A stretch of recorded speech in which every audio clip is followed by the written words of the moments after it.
Мен Бишкек шаарындагы улуттук онкология жана гематология борборунда турам. Жок, менде мисалы үчүн акча жок. Мен 50 миңди таба албайм. Акчаң болсо, биякта жашайт экенсиң. Акчаң жок болсо, кете бер бар. Канча сом операция кылдыңыздар? 76 миң сом болду операция. Канча болот деп сразу эле сурадым. Сурасам 50 миң деди. Мына эже турат. Нан уруп кетсин ушу калп айтсам. Ана мен эже мындай болгон 14 эле миң эмес беле дедим. Сен эже айтып атат сизге? Эже мен айттым. У нас этого ПЭТ-КТ нет, пожалуйста, пусть онкологию закупит. Бул жерге канча төлөдүңүз? Бияка 3 миң сом төлөдүм. Кантип төлөдүңүз? Колго эле жөн эле кол менен берип эле төлөдүм. Тетякны сатып алдым, перчатка сатып алат экенсиң. Нишясын перчатка жок экен биякта. Bir kabinettagi kassadan aksa төлөбөйт экен. 419 кабинеттен төлөдүк. Башканын баары эле кабинеттен алып атышат. Андай нерсе жоголгон уже. Акча албай калганбы азыр? Жок, касса алганбыз бар. Анан эми кандай кыласыздар бул боюнча? Азыркы айтып кеттим, сиз ошол заявление жазганга баары заявление жазган. Акчаны эмне берип атасыз? 3 миңге бердим. Да, биз лабораторияга өткөзөбүз. Эмнеге кассабыз? Ана олигарх чоң аябай эле жетиштүү болуп эметип кеткен жокмун. Жөн эмгегиме нормально иштеп атам. Туганыңыздын намына катталган Бона клиникасы. Ошол жака түнкүсүн барып операция кылып аткандыгыңыз. Ну кылгыбы, да, баары билет. Менимиздер баары билет. Рецептин табылып атат да, анан аптекаларда сатылып атат. Биз бекер жасабайбыз. Баары ойлодук ушу онкология келсек эле бекер жасап берет. Гос программа менен жүргөн немелер баары кассага төлөп, бүт расценкалар эмелер бар. Негизи мына жетекчи катары министрликтин өкүлдөрү отурасыздар бул жерде. Эң көңүл бура турган маселе медицинанын жардам бере турган эң чоң функциясы ушул онкологиялык ооруларга болуш керек. Анткени булар өлүм менен өмүрдүн ортосундагы адамдар. Эң биринчи мамлекет ушуларга жардам бериш керек. А сиздер ошого кызыктар болуп, өкмөткө ошон үчүн биз Улукбек туура айтып атасыз.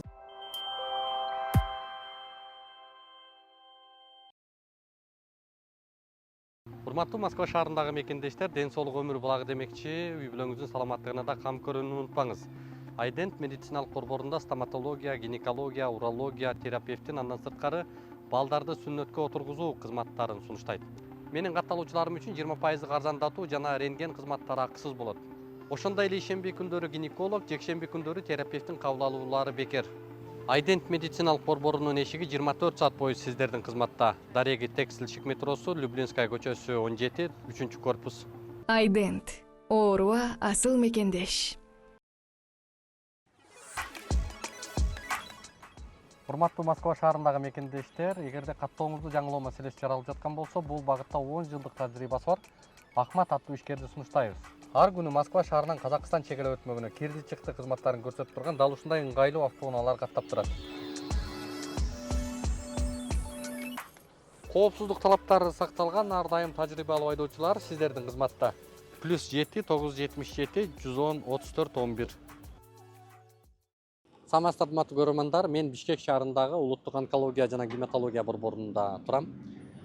Эсиңиздерде болсо, мындан 2 жыл мурда биз дал ушул мекемеге келип, бир топ фактыларды көтөргөнбүз. Ошол эле кызыкчылыктардын кагылыш жөнүндө мыйзам бузулуп аткандыгын, бир канча туугандарын, жакындарын мекемеге үйүп алган Бактыгүл Султан Казыевага байланышкан маселелерди, андан сырткары бейтаптардан мыйзамсыз акча чогултуп аткан маселелерин, ошол эле учурда өзү таандык Бона деген жеке менчик медициналык мекемеге алып барып 50 миң сомдон бейтаптарды операция жасап аткандыгын, мындайча айтканда онкологияга байланышкан, онкологиялык борборго байланышкан бир топ мыйзамсыз көрүнүштөр ачыкталган. Бирок тилекке каршы ушуга чейин укук коргоогундар тарабынан бир жолу дагы жетекчисине же мекемеге байланышкан, паракорчулукка байланышкан маселелер ачыкталбады, мындайча айтканда көз жаздында калды. Бир канча министрлер келип кетип атат.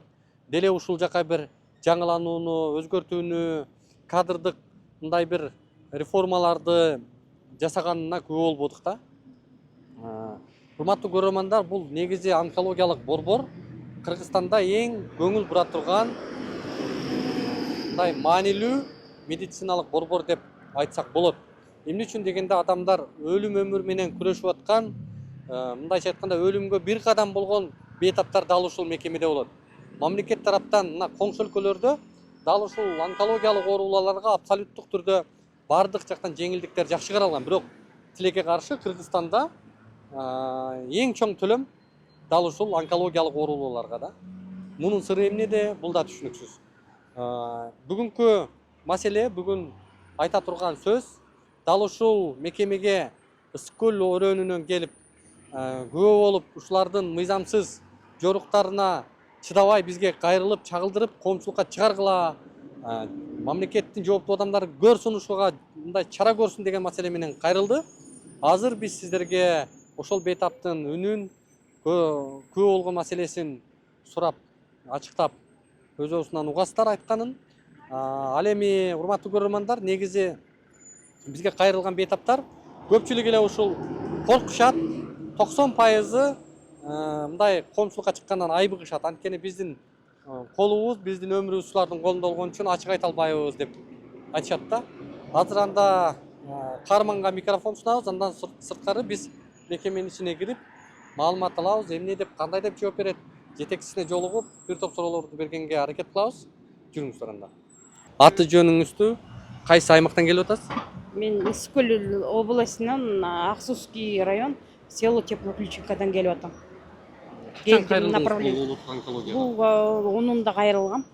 10 сентябрда кайрылдым. Директоруна кирдим. Направление менен келгем. Анан ошол операцияга деп бүт эмелерди направление бияка бергенде кирдим. Врачка кирсем, ошол канча сом болот дедим да, сразу эле басын десем 50 000 деди. Ошол анализдери 15 000 болуп кетти да. 15 000ге жакын болуп кетти. Ошол тиги кай жерге жасайсыз десем, өзүнүн бир башка жакта поликлиниканы айтты. Ошол жака барып жашайсыз, бияктан жасабайбыз деп.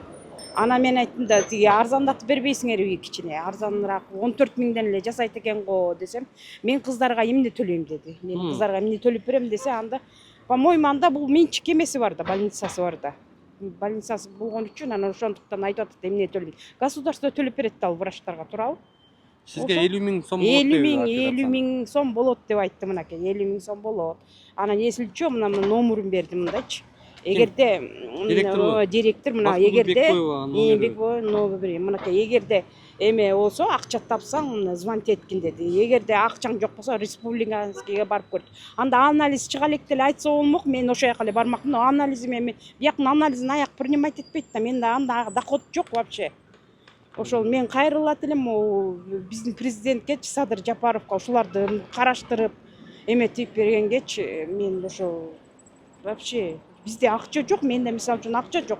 Мен 50 000 таба албайм. Анда өл деген сөз эле да, акча болсо, акчаң болсо биякта жашайт экенсиң, акчаң жок болсо кете бер бар деген сөз да. Вообще мени караган деле жок, анализдеримде нормально караган жок. ВИЧ-тикин деген мен бердим, мынакей ВИЧтин дагы, ВИЧтин кагазы даяр элек болчу. Мен айттым да ВИЧтики чыгар элек десем, ВИЧтики андан кийин деле эметебиз деп ушинтип койду да. Буларга баары бир, может быть, мен ВИЧ болуп орун кайдан билесиңер? Вот, анализ деле карабайт экен, акча экен бияктачы, только акча мынакей. Не 50 000 сом тапсаң чал деди. Чал деди мынакей, мына мен номерин азыр чалып көрөйүн. Азыр чалып көрсө болобу? Нава, азыр чалып көрөйүн. Мен аябай капамын да ушугачы, анан силерге айла жок кайрылдым, потому что мен органга эмне деп айтам, айта албайм мен аяка эчтеке деп. Мына азыр мен чалып көрөйүн, эмне дер экен. Сөзүңүз созуңузда, урматтуу көрөрмандар, улуттук онкология борбору бул ушул атайын төлөмдөр болот. Жалпысынан ушул улуттук онкологияга жатып операция кылышы бул 14 000ге чукулдаган акча болот. Мына ушул нерседен дагы алымсынбастан өзүнүн Бона деген буга чейин биз бир нече жолу чыгарганбыз клиникасы бар.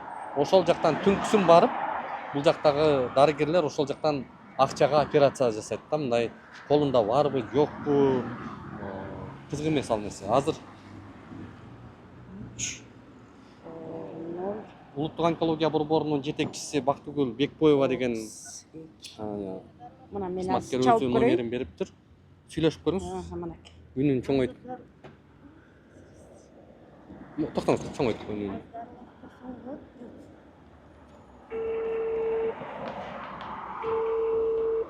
чалуу кетип атат. Алло, саламатсызбы? Мен Майрамкүл Токтомушовна. Эме эже мен баягы күнү онколог эме боюнча операция боюнча сүйлөшпөдүм беле? Акча. Анан ошо тиги мен ошо таба алган жокмун да 50 миңдичи. Анан арзаныраак кылып бербейсизби? Анализ. Сен тиги миомабы? О, миома болчу ооба. Сен тиги эмеге барып жата бербейсиң жаганда. Кантип бул аяктын зарплаталары азыраак. Жо, мен эже анализимди биякта 10 миң сомго өткөзүп салдым да, эми эмне кылам? Мен 14 миңдик операцияны силер 50 миң деп сурап атасыңар. Мен эмне кылышым керек да ошо? Жок, 50 миңди мен сураган жокмун. Сен давай түшүндүңбү?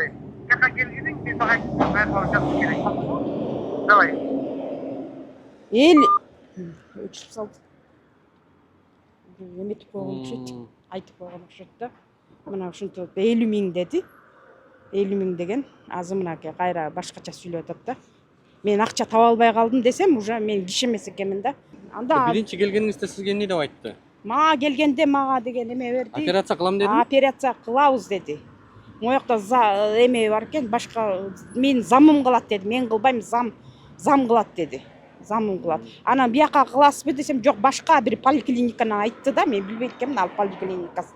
Ошо анан сиздин менчикпи десем, жок, менчик эмес деп ушинтип айтты да. Анан мен айттым 50 эме ал айтты да, 50 миң бересиң деди. Сразу эле 50 миң бересиң деди. Ошо түшпөй койду так.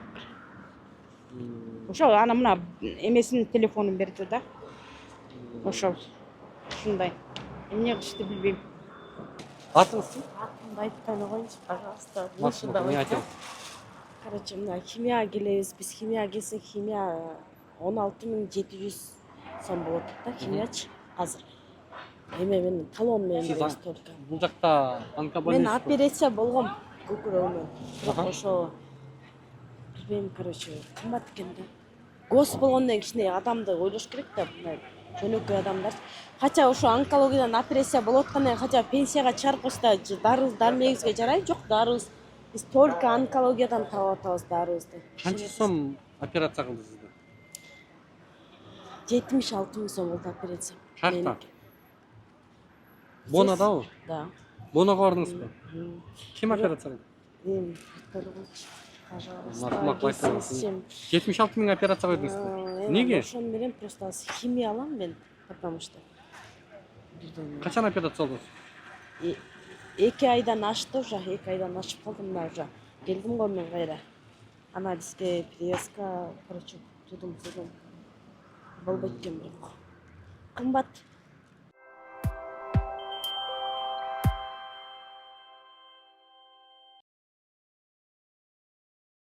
Урматтуу Москвадагы мекендештер, Кыргызстанга жүк салууну каалап, бирок кимден жиберүүнү ойлонуп жаткан болсоңуз, биз сиздерге ишенимдүү ишкерди сунуштайбыз. Бул ишкердин аты жөнү Зайырбек Маматкаримов. 12 жылдан бери иш алып барган командасы сиздин аманатка кыянаттык кылышпайт. Кыргызстанга салган жүгүңүздү күндүн аптабына же кыштын ызгаарына калтырбастан атайын жүк сактоочу кампасы Бишкек шаары Профсоюз көчөсү 38/1 дарегинде жайгашкан.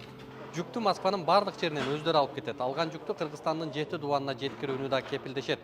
Кыргызстанга жумасына 2 машина жиберилет. Жүк баасы көлөмүнө жараша 500 рубльдан өйдө баланат. Дареги Нижегородское метросу, Перовское шоссе 9, строение 7. Байланыш номерлери +7 926 788 70 70. +7 929 624 63 64. Урматтуу кыргызстандыктар, мен Чүй 279 даректе Тагыраагы Техноплаза дүкөнүндө турам. Бул дүкөндө сиздерге керектелүүчү үй оокаттары, тиричилик техникалары, ашкана буюмдарынын баары бар. Эгерде сиздер ушул заманбап кир жуучу машиналардан баштап, телевизор, бул жагында кондиционерлер, муздаткычтар, газ плита, бүт бардык ушул үй оокаттарын дал ушул дүкөндөн тапсаңыздар болот. Эгерде сиздер менин атымдан келген болсоңуздар, дал ушул дүкөндүн кожоюндары сиздерге өзгөчө дагы белектерин камдап турушат. Бул дүкөндөн Турция, Россия, Кытай жана башка дүйнөлүк маркадагы өндүрүштөрдү таап алсаңыздар болот. Кыргызстан боюнча жеткирип берүү шарттары бар, шаар ичи акысыз, ал эми эң башкысы бөлүп төлөө жолдору менен баштапкы төлөмү жок эле алсаңыздар болот. Байланыш номерлери 0774 024 777 0557 00 2090.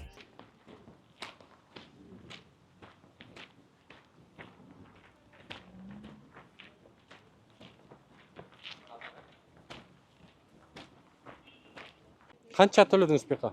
Бияка башагы 3000 бирдеме төлөдүм го дейм биягына. Медиканагабы? Медиканага 3000 бирдеме төлөдүм. Эки кан ВИЧ анан эменикине гепатиттикине. Мынакей ушуяка төлөдүм. Анан дагы жиберген бул УЗИ депчи, мен акчам жетпейт, 3000 канча экен бияка дагы сурады да. 3000 азыр сурап көрсөм 3800 бирдеме дейт. Анан мен бияка туруп болбой эле бияка 1000 канча сом төлөп бияктан Мамлекеттикине. Мына бул жерде медикана деп лабораториялык борбордагы бул жактан бейтаптарды түз эле ушул мекемеге, ушул борборго жиберишет.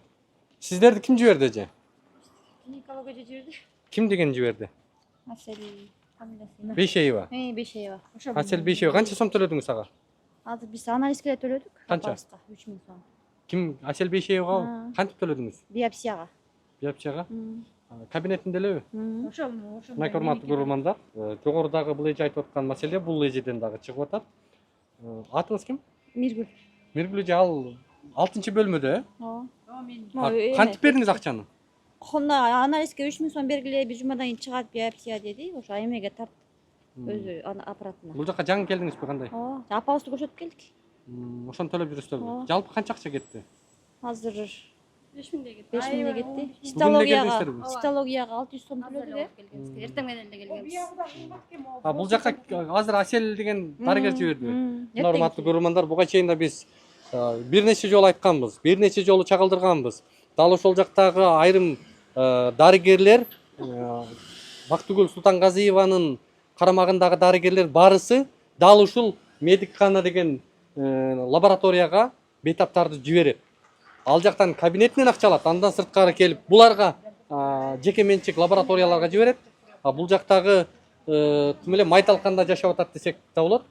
Ошол ооруп аткан өлүм өмүрү менен күрөшүп аткан бейтаптар мына ушундай ушулардын туткунуна, ушулардын бир мафиясына туш болушуп, чөнтөгүнө абдан чоң зыян келип аткан абалды көрсөңүздөр болот да. Азыр жүрүңүздөр, ким Асел направление жазып берди, кандай кылып жазып берди? Биздики айылдан келди. Айылдан ошо онкологияга жазып берди. Анан биз ушу бакынга көрдүк. Жок, Асел бул жакта Бейшеева деген кайсыны кылды? Кагаз жазып бердиби? Кагаз жазып берди. Кана не деп жазып берди? Медиктердин Моларды берди, жазды. Рентгенди да калдырып, Рентгенге жиберди. Анан могу диагностикаларга кетти. Баары баштан өтүп келесиңер деп. Кайсы жерге? Могу медиканага баргыла деди ушуну. Медиканага ошо эртең моларды өтөбүз. Моларды өтөбүз. Жок, ага өзүнчө направление, кичинекей направление берди ага. Баштыкта калды пакетичте. А так моларды жазды ошо. Өзүнө өтүп кел деген жагына өттүк. Эртең да 600 сом айтпадым беле. Цитологияга 600 сом төлөдүк. Дагы кайка Кабинеттерден эле. Кабинеттерден эле. Бардыгын эле төлөдүк. Жүрүңүздөр анда кирип көрөлүчү. Сизди да жиберди байки бияка. Медиканага барып түшүп кел дедиби? Билбейм, шакты көрсөттү, 109 кабинет. Кана? Бияк. Исаева деп жибериптир, э? Исакова апамчы. Апаңыз экен ал. Мырзаев деген врачпы? Бул жака түшүп кел деп атабыз сизди. Жака түштүм, азыр энгеле.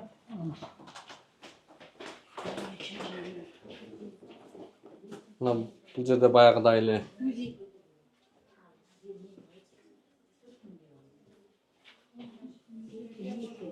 жык жыйма бейтаптар бул жерде, өзүңүздөр көрүп тургандай.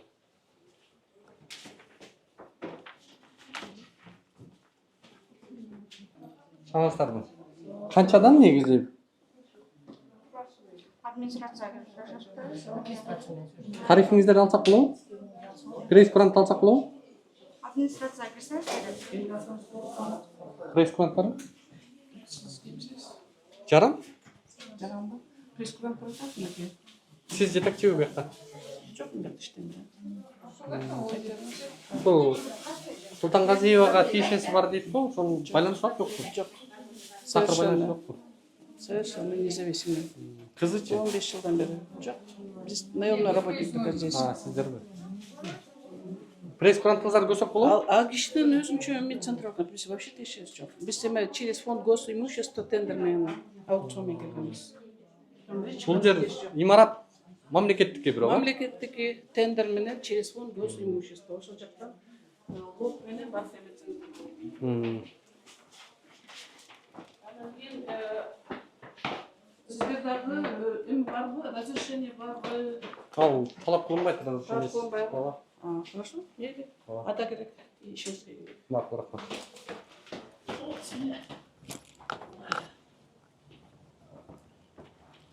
Бул автоунаа директордуку экен, кимдики экен?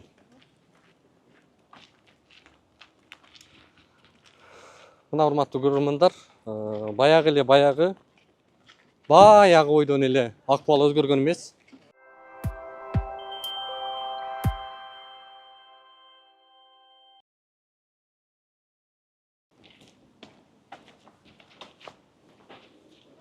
Жакта.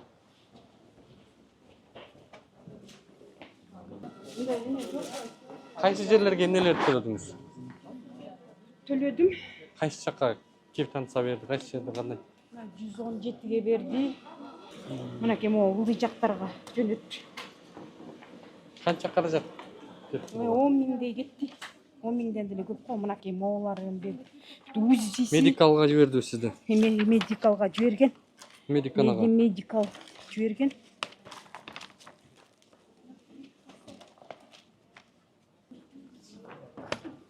Монусу эле бул эметкен жок.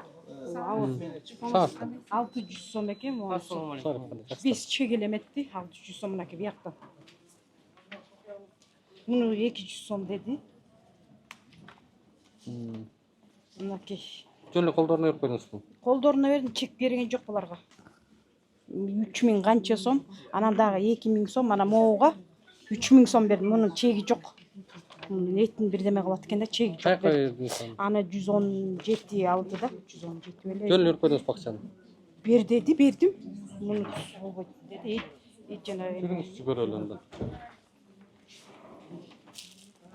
Ошону алсаңыз, азыр 3000 канча сом бердиңиз? Буга 3000 эме бердим. 3000 сом бердим ровно. Бул жана эме текшерет экен. Миоманы бирдемесин текшерет экен да, этинен. Алып жүрсөңүз, ооба. Ошону прижигание кылдыбы? Жок, алек. Жөн текшерет экен да. Жакан 10 күндөн кийин келет деди аны. Жүрсөңүз анда көрөлү. Кайсы жерге көрөлү?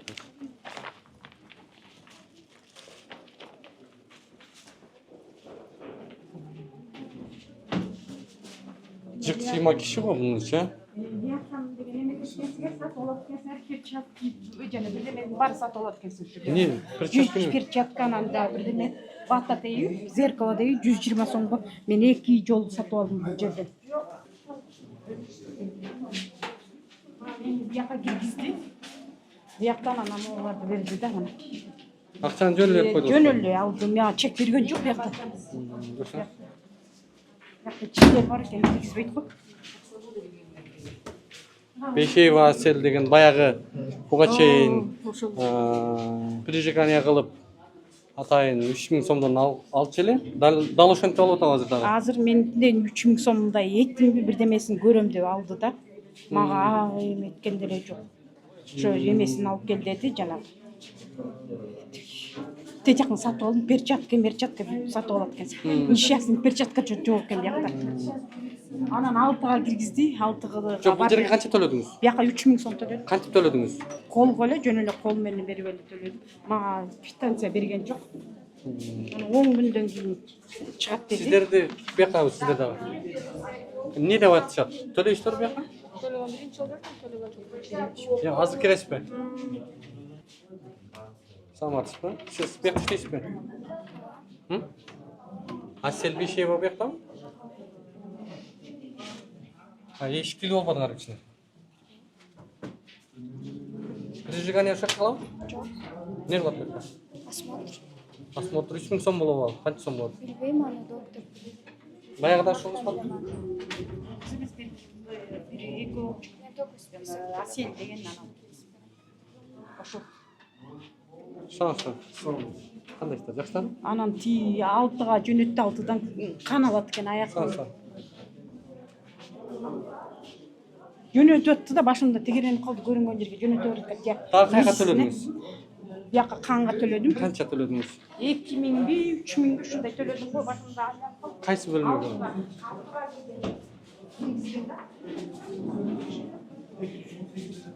Алты каяк. Өзлері эле алып келип сүйрөп эле киргизип аткан. Абдан көп ел.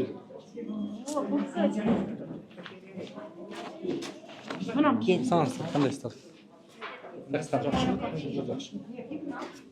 Бул башка экен. Жөн эле берип койду же кандай? Жөн эле бергем о. Направлениеңиз кандай? Направлениябыз тиги эми директордо калган. Самат. Урсатпай кирсе? Киси. Кайсы кыз эле? 50 эреже бар го? Жок. Башка кыз беле? Бири пожилой аял отуруп. Сиздерде төлөм урсатпы бирмин? Төлөм барбы? Я только забор делаю. Акча, я не знаю. Канча сомдон карайт негизи? Это кассадан берсең болот. Мен төлөгөм. Кимге? Ушул жака төлөгөм. Канча бердиңиз? 3000 канчабы, 2000 канча алган. Унутуп да алдым, башым айланып калды уже. Бирок мага эме берген эмес, квитанциясын берген эмес бир. Каяка төлөдүңүз? Өзүңө канча сом төлөдүңүз? Мынакей 1300 канча экен. Я тиягына жиберген мен аягыма акча жетпей бияка келген да. Медикал деги ошол жеринде ал жер 3000 канча деди ана. Акчам эметип ушу бияка келдим да. Биринчи медиканага жөнөттү. Жөнөттү, ошол жака жөнөткөн. Ошол. Ана мен кечке турдум да могу жерде. Канча УЗИ бар экен бул жерде? 3-4 көп эле го. İşleşpeyt eкен, кээ бирөө иштебейт дейт. İштебеген үчүн тияка барасыңар деп ушинтип айтты. Частныйга? Частныйга деди артында. Ага эки кан тапшырдым. Аяктан ошо чеги бар менде. 3000 канча сом төлөдүм аны. Түшүнүктүү. Канча каяка төлөдүңүз апа? Сиз дагы медиканага бардыңызбы? Медиканага жиберип. Канча төлөп келдиңиз буяка? Неге? Негизичи?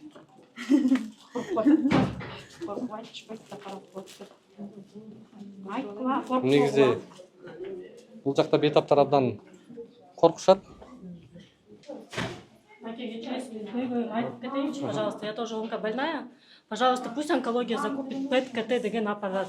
Мы едем в Казахстан, в Узбекистан, в Турцию. Она стоит $1000 здесь, частная клиникада ПЭТ-КТ деген. А бизде жок. Частный клиникада $1000 турат. Ошо ПЭТ-КТ, чтобы пройти. Бүт денеңеде метастаз, злокачественный неме болсо баарын көрсөтөт. Обычно онкобольных без этого ПЭТ-КТ не лечат. Но здесь у нас ПЭТ-КТ эметпейли, баарыбызды лечить кылат. А у кого есть средства, Турцияга барат, Узбекистанда, Казахстанда, везде есть, в соседних странах нету. У нас этого ПЭТ-КТ нету. Пожалуйста, пусть онкологию закупит. Рахмат. Анан дагы айта кетейинчи, таргетный препарата вообще здесь нету. Он очень дорогой. Кайсы аппарат? Таргет деген у нас. Таргет? Да, это такие лекарства, которые нужно после химии бүткөндөн кийин это 1 жылдай ичиш керек. Например, у меня наследственный. У кого наследственный, они должны пить этот таргет. Он каждый месяц, если его закупать, он стоит где-то 500 000 сомов. Ошондой онкология барсам, бизде жок и жок болот дейт это лекарство. Хотя Россияда, а в других Азыр биз менен чогуу жүрбөйсүз, директорунан. Давайте, хорошо. Жүрүңүз. Жүрүңүз. Сиз да жүрсөңүз, директорунан тактайлы ошо. Сиз.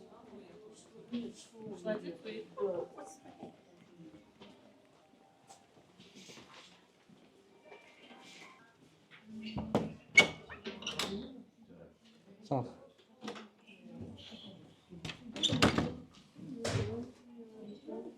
Oyun alып кош кетти азыр. Жок калбадыбы директор, кайык кетип калды.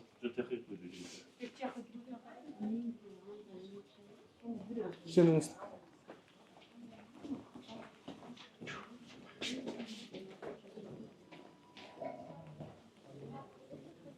Директор кайык кетип калды? Я.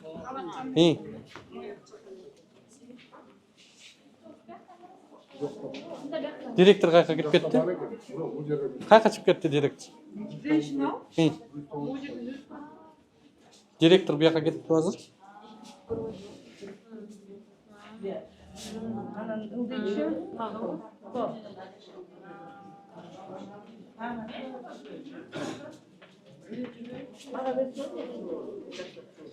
Директор кайгына кетип калды.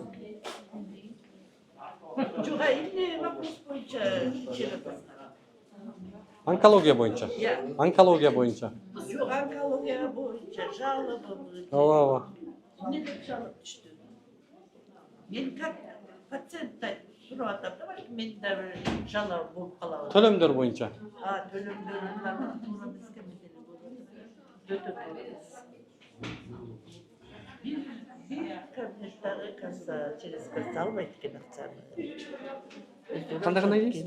Bir кабинеттагы кассадан акча төлөбөйт экен. 419 кабинеттен төлөдүк, башканын баары эле кабинетинен алып атышат. Дарыгерлер. Кабинеттен алып атабы, кассага эмес. Кассага эмес эле кабинеттен бүт баары ошондой экен. Сиз өзүңүз бул жакта бейтапсыз да? Мен бейтап эмесмин, мен сопровождающий. Мен просто кошо жүрүп көрүп атам да. Канча сом кетти жалпы? Болжолду. Мен айткым келбейт. Мен болжолду. Эми ооруп атсам. Болжол менен бир 7-8 миң кетип калды го. Урушуп атат. Бирок эч ким кассага төлөбөйт экен. Эч ким. 419 кабинет гана кассага төлөптү. Башканын баарын амнистия алып атат. Кабинетинен эле. Кабинетинен. Түшүнүктүү.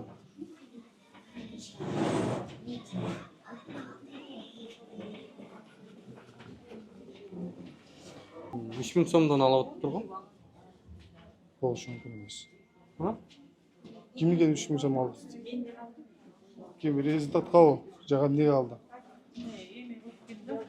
Этти алат экен, көрөт экен. Мага чегин берген жок, 3 миң сом алды. Чек сурабайт. Негизи чек береби ал жерде 3 миң сомго? Чек бербейт да, чекти сиз кассага төлөйсүз, касса турбай берет. Жок, өздөрү сатып келет. Касса турат. Ошол жакта 3 миң сом санап.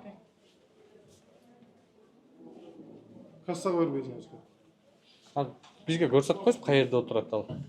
Бактыбек менен бери отурат. Жок, ал үстүнө кетип калыптыр да. Ошол жерде отурат, башка жерде билбейм, каян отурат.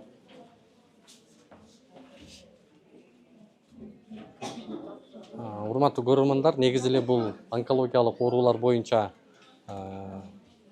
мекемеге кайрылган бейтаптар дээрлик 99% мындай коомчулукка чыккандан, ошол эле учурда булардын кемчиликтерин айткандан, ачык айткандан айбыгышат. Анткени менин ден соолугума, менин өмүрүмө коркунуч жаралып калышы мүмкүн. Булардын колуна мен байланыштуумун деп көпчүлүгү мындай коомчулукка чыккандан айбыгышат да. Бирок азыркы сиздер күбө болгон каармандар маселени мындай бетме-бет келип, маселеге чек коюу максатында муну ушул жогорку жооптуу кызматтагы адамдар көрсүн, билсин, жана ушул жакта реформа кылсын деген маселенин мандеми деп бүтүм чыгарсак болот.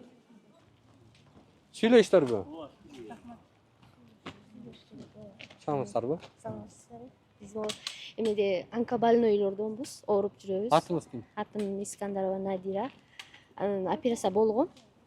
Бул операция химияларды бесплатный бүт бардыгы деп алып аткан. После операция уже таппай калып атабыз да. Герсептин деп ошол дары керек болуп атат. Не деген дары? Герсептин деген дары. Кымбат дары экен, ошону сатып алып атабыз. Ошого сизге как раз биз ошо сизге эме жазып келип бир ушундай эмелерди карап береби деп ушинтип неметип жазалы деп атканбыз да. Кыздар жазып аткан, бирок мен эмес, кыздар жазып аткан. Герсептин табылбай атат да, анан аптекаларда сатылып атат. Частный аптекаларда. Немеде жок болуп атат да. Герсептин деген Герсептин деген дары. Аптекаларда бар, анан бүт мамлекетте жок деп ушинтип айтыштылар. Аптекаларда бар, сатылып атат. Бирок мекемеде жок. Ооба, биз жакта жок болуп атат. Дагы эмне айтасыздар? Мына эти дагы ошо. Сабылды ошол герсептин боюнча кайрылалы дегенбиз. Герсептин жок болуп атабыз да? 50-60 миңден каждый 20 күн сайынчы. Анын баасыбы? Баасы ошондой. Эми биз Качандан бери герсептин албай калдыңыздар? 3-4 айдан бери жок. Негизи бизге бесплатный берилиши керек да, онкобольнойлорго. Ошо платный болуп атат да азыр. Эми баарынын эле кудурети жете бербейт да. Каждый 20 күн сайын 45-50 миңгечи. Ошондон кыйын болуп атат. Ошону неметип постарга да кайрылалы дегенбиз. Түшүнүктүү. Асел Бейшеева жибердиби? Ким жиберди? Да, этот Асель этот. Где здесь написано? Нет, не Асель Бешеева, Аделя. Ну, некоторые в кассу платили, а некоторые мы им в руку давали, без этого, без кассы. В руку давали. Мына бул баягы эле ар биринде экинчи бетап. Проктологию зашла, так 600 сом отдала. Урологию зашла, 500 сом отдала, короче. Без это, станции без ничего. Мынакей бул азыркы эле ооба азыркыдай эле бетаптардын кимисинен сураба, ар бири өзүнчө бөлмөлөрдөн кол менен акчаны берип, эч бир бул жакта бухгалтериялык, кассалык төлөмдөрдү жүргүзүүгө шарт мындай мүмкүнчүлүктү бербей атышат да. Сизди таппай калдык. Эме азыр бир эмес, бир 3-4 бетап сиздин отделениядан жанагы Асель деген 6 кабинетте отурган дарыгерге 3000 сомдон бериптир да анализге. Анан бул көрсөткүч мындан 2 жыл мурда да биз келгенибизде ошол кабинеттен ошол эже бетаптардан акча алчу эле. Азыр дагы деле ошол бетаптардан ошондой эле алып атыптыр да. Анысын билбедим. Мындай нерсе жок болгон уже. Бакча албай калганбы азыр? Жок, касса алганбыз, кассаны алып берип мына көрүңүздөр. Бул касса турат экен, бирок бул кассага адам кирбейт экен да. Кабинеттерден эле барсын. Кирет. Кабинеттерден алышат экен го? Жок, кабинеттерден албайт. Эмечи? Герцептин деген дары эмнеге жок болуп атат? Анысын билбейм, мага караштым эсеңиз. Дары дармектерди ким көзөмөлдөйт? Бул жактабы? Ал тиги главврачтан сураш керек, же болбосо химиотерапия барыш керек, химиотерапия сураш керек. Химиотерапевттерденчи. Сиз эми башчы экенсиз да? Биздики АКОда, биздики АКОда окуяды. Биз эми только консультация эле беребиз биз. Кандай нерселерге жооп бере албайбыз. Дары дармек боюнча жооп эмессиз да? Жок, жооп бере албайбыз аны. АКОда рахмат.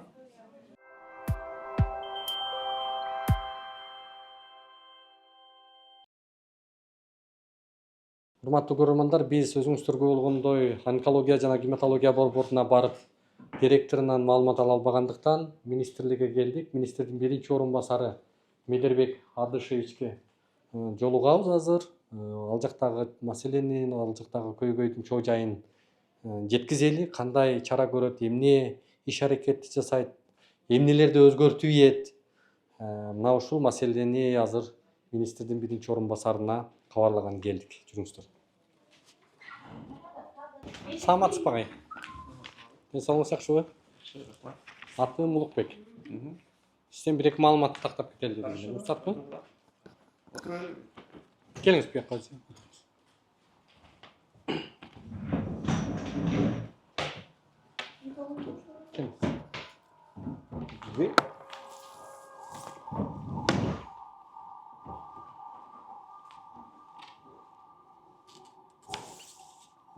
Аты жөнүм Улукбек, фамилиям Карыбек уулу. Эркин журналистпиз. Сиздин аты жөнүңүз, кызматыңыз? Исмаил Медербек Адышевич, Самарканд министринин биринчи орун басары. Медер Адышевич, биз азыр улуттук онкология жана гематология борборунан келдик да. Ошол мекемени ким көзөмөлдөйт? Координация кылып, түздөн-түз министрликте ким карайт? Орун басар карайт, Шамбетов Айдана Сымбековна. Сизге тиешеси бар? Эми мындай общий тиешеси, конечно, болот биз баарыбызга. Дал ошол мекемени мындан 2 жыл мурда чагылдырып кеткен элек, бирок тилекке каршы 2 жылдан бери эч бир адамдын мындайча айтканда министрликтин тиш өтпөдү десек, ушундай деп божомолдосок да болот. Анткени ал жактагы паракорчулук, ошол эле учурда бейтаптардын укугун тепчеп аткан бир топ фактыларды көрсөткөн келет. Андан бери 2 министр алмашты, экөө тең эч бир чара көргөн жок. Дегеним Султангазиева Бактыгүл Бекбоевна, ал ошол мекеменин жооптуу кызматкери, директору. Анан бир топ мыйзам бузуу фактыларын ал жерден күбө болуп атабыз да. Азыр бул жак Атайын Ысык көл өрөөнүнөн келген бетап. Мындан 4-5 күн мурда дал ошол мекемеге барган. Азыр эми өз оозунан угуңуз, өзү айтып берсин, кандай болгон? Направление менен келген бияка, теплоключинкадан бияка келсем, кир деди. Анализдерин тапшырдым. Анан 50 000 сом бересиң деди. Сразу операция. Директор биздин Бекбоева. Ошол 50 000 сом. Анан бияк кайдан жасайсыз десем, бияктан жасабайм, мен жасабайм деди. Менин замым жасайт. Да бир жерде айтты да, бир поликлиниканы. Бона ушундай поликлиника экен, өзүнчө экен. Анан мен айттым да, бул 14 000 сомго эле менин эжем жасатып кеткен. Мындан 1 жыл мурун. Анан ошо кандайча десем, сен мага мен кыздарга эмне төлөп берем дейт. 50 000ди ошо мен ошо кыздарга төлөп беришим керек. Аны государство төлөп атат, сиз анда частныйго сиздики дедим. Жок, меники эмес, ал гостуку деп айтты. Мындай эметип сүйлөгөн орус чалыш экен, мындай сүйлөйт экен, резко. Ошентип айтты. Анан мага телефон номерин берди. Мен экинчи жолу кайра кирдим. Анализдеримди тапшырып, кел деди, сүйлөшөбүз деди. Бардым мен түшөт экен депчи, түшпөй койду. 50 000 деди. Анан каның аз экен, канга төлөйсүң, эми макул болуптур. Тиги буусуна почти 60 000 кетти экен да, майынчы. Анан эме деди да.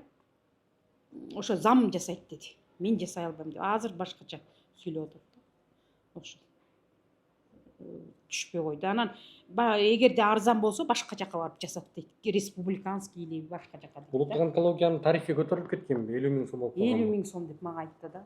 Каяка деди? Кассагачы өзүнө? Өзүнө берет экенбиз. Хорошо, түшүндүм. Заявление жазганга даярсызбы? Даярмын. Заявление жазыңыз, анан заявление жазгандан кийин бияктан бизде өзүбүздө ишти өткөзөбүз. Бирок бул факт болуп атканда биякта да тартып атасыңар силер. Мен ойлойм башка органдардагы бул фактически заявление болот да. Параллельно ишти өткөзөбүз. Бирок бизде министерствода мындай следственный функция жок. Биз только объяснительный алабыз. Факт подтверждениясын кичине бизге ошончо биздин укугубузда андай жок да, следственный мероприятие өткөзгөнгөчү. Эдилбек Адышевич, эми Алымкадыр Бейшеналиевич реформа кылам, медицина тармагына кардиналдуу өзгөртүүлөр жасайм деп чоң дымак менен келбеди беле. Анан мына азыркы Султангазиева Бактыгүл Бекбоевна деген канча жылдан бери ошол жерде директор болуп турат экен да. Анан анын Бона деген кличкасы, анын Бона деп коет экен Бактыгүл Бекбоеванын. Ошо Бона деген аталыш менен өзүнүн эжесинин кызына Бона деген клиника ачкан. Муну биз 2 жыл мурда чагылдырганбыз. Ошо клиникага түнкүсүн барып операция кылып, саат түнкү 2ден баштап таң атканга чейин 5-6 кишини операция кылып, онкологиялык оорулар менен келген бетаптарды, мына азыр болуп атканыңызда 50 000 сомдон бияка барып жасатасың, бул жака төлөйсүң, ошол жака кайрыласың деп туруп келген бетаптарды ошол Бонага жиберип аткан фактыларды көрсөткөнбүз да. Бул бир. Экинчиси, директорлук кызмат, бул мамлекеттик кызмат, жооптуу кызмат болгондон кийин кызыкчылыктар кагылышы деген Кыргызстанда мыйзам бар. Мына ошо кызыкчылыктар кагылышында так көрсөтүлгөн. Жетекчи кызмат абалынан пайдаланып, өзүнүн жакындарына, өзүнүн тууган уругуна, өзүнө таандык мекемелерге бүгүн ошондой бейтаптарды алып барып жем кылып берип атат да. Эми ушуга мен ойлойм бир реакция кылыш керек го, бир мындай чекит койсо, бул мамлекет кандай коррупционерлер менен күрөшүп атат, паракорлор менен күрөшүп атат, коррупцияны тыйгыла деп ушу төрөт үйлөрүнө чейин бүгүн катуу чараларды көрүп баштады. Бирок ошол онкология бул эң маанилүү оорукана болгон үчүн ошол онкологияга эч кимдин акыбалы алы жетпей койду да. Биз барып маалымат алалы деп өзүнө да жолугалы деп аракет кылдык, бирок азыр деген бойдон качып кетти. Ошо менен биз сааттап күтүп отурдук, ошол жерге келбегендиктен сиздерге келүүгө аргасыз болдук да. Сиздерде мүмкүнчүлүк болобу мекемеге биз менен балким чогуу барып, ошол жердеги акыбалды көрсөтүп берсек, анан ошол жерде жанагы Асель Бейшеева деген 6-бөлмөдө отурган кызматкер буга чейин дагы ар бир келген эмеден прижигание кылып, жанагы күйгүзүп, ошол анализге деп 3 000 сомдон алат экен. Но эже дагы күбө. Өзү дагы ошол бөлмөгө барыптыр, 6-кабинетте 3 000 сомдон жөн эле кассасы жок эле, эч бир төлөмдөрдү чөнтөгүнө салышат экен да. Ар жакта касса турат, бирок кассага эч ким барбайт экен.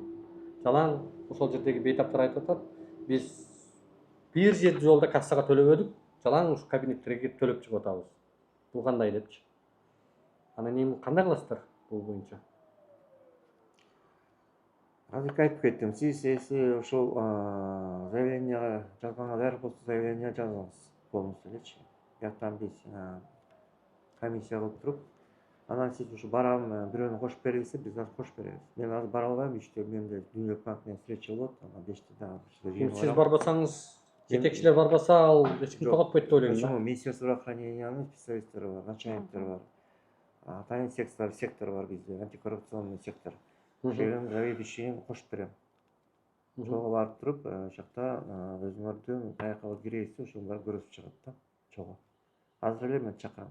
Же начальникти, же секторга ким бош болсо. Азыр барам десеңер. Кошуп бересиз, э? Кошуп берем. Түшүнүктүү агай. Мендерби карашычы экинчи суроо мындай болуп атат. Мына жерде бир КТ аппарат улуттук онкология мамлекеттик деңгээлде бир онкологиялык борбор болсо ошондо бир КТ аппарат жок. Канчалаган биздин акчаларыбыз ошого түшүп атат деп онкологиялык оорулуу адамдар барганда эле бизди чакырып сурап атат да. Анан WhatsApp'ка дагы жазып атышат. Мен онкология борборунун экинчи группа. Мен сизге бир айта турган көйгөйүм бар эле. Биз 18 жыл операция кылган, ошондон бери эле жүрөгүбүз жашап калган, кайра метастаз кетип ооруп атам. Анан метастаз КТ менен көрүш керек экен, көрдүк, 2 жолу түштүм. Анан ошо мен ойлойм да, неужели бир эле Кыргызстан боюнча бир эле онкология бар. Ошол жака неужели бир КТ коюп бербейт? Бүт эле частныйларга жиберишет. Частныйлар кымбат. Неужели ошо онкология бир КТ коюп бере алышпайт? Сиз ошону колуңуздан келет болуш керек деп ойлойм. Биздин колубуздан келбейт да, биз чоң да сүйлөй албайбыз эч кимге. Анткени биз деген туруп көрбөй коюшу дагы ыктымал деп коркосуң да. Онкология бұрын қойылған, жаңа бұрын. Именно ошо онкология караштыруу. Өзгелер бар. КТ аппарат.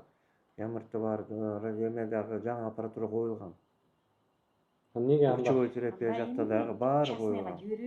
Баары коюлган. Ошого азыр мен специалист жактан кошуп беребиз, азыр ошол жактан баарын карап чыгышат. Заявление жазсаңыз, комиссионный суроолор коюп койсоңуз, айртең да карап чыгышат. Бирөөнүн жайы коюлган болчу жерге.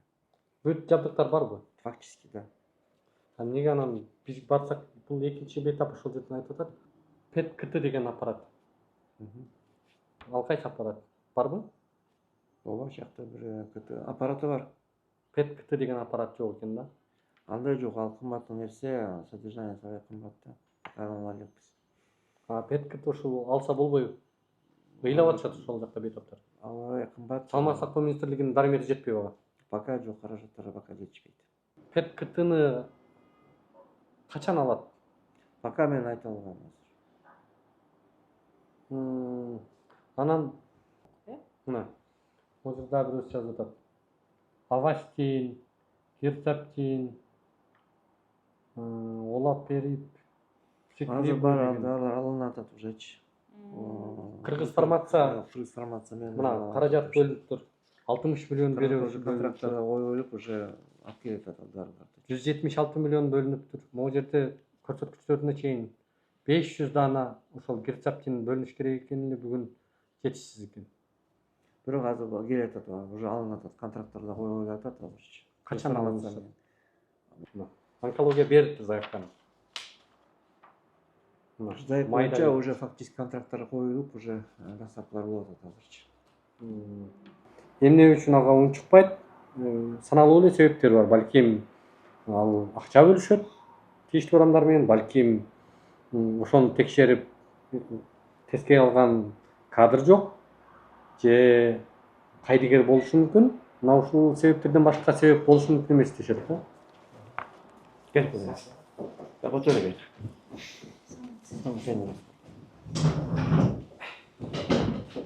Так, эмне? Кыскача онкология. Өзүңөр таанысыңар да? Таанайсыз, а? Таанысыңар, тааныштырбай деп ойлойм. Онкологияда заявление, бул эме, Кудаяр, заведующий сектор. Антикоррупционный боюнчачы. Саламат сактоо министрлигинде? Ооба. За сектор. Бул Нургүл Сапаркуловна. Башкармалыктын башчысы, медициналык жардам көрсөтүү боюнча. Мекемеден кимдер барат онкологияга? Султан барат. Онкологияга. Жоқ, раз. Сразу там на месте посмотришь. Это заявление дал, потом уже пришли, скажешь. Пошлат мне. Хорошо? Комиссия түзүстөрдөн. Бәрін алып келесіздер. Рахмат агай сизге анда. Эми бир өзгөртүү кылып бериңиз. Биринчи орун басар экенсиз. Министрдин ордуна министр сизсемисиз? Министр жок да.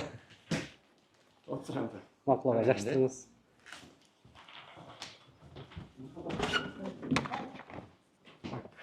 Биз эми номер алышып алалы.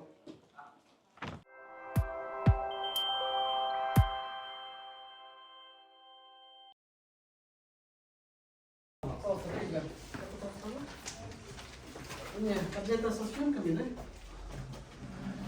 Да. Ну это давайте лупейки, если что-то еще да. Жоқ, главное это... вот адапчаны можно, да, поговорить? Олар съемкамен азыр миңгирак балашты.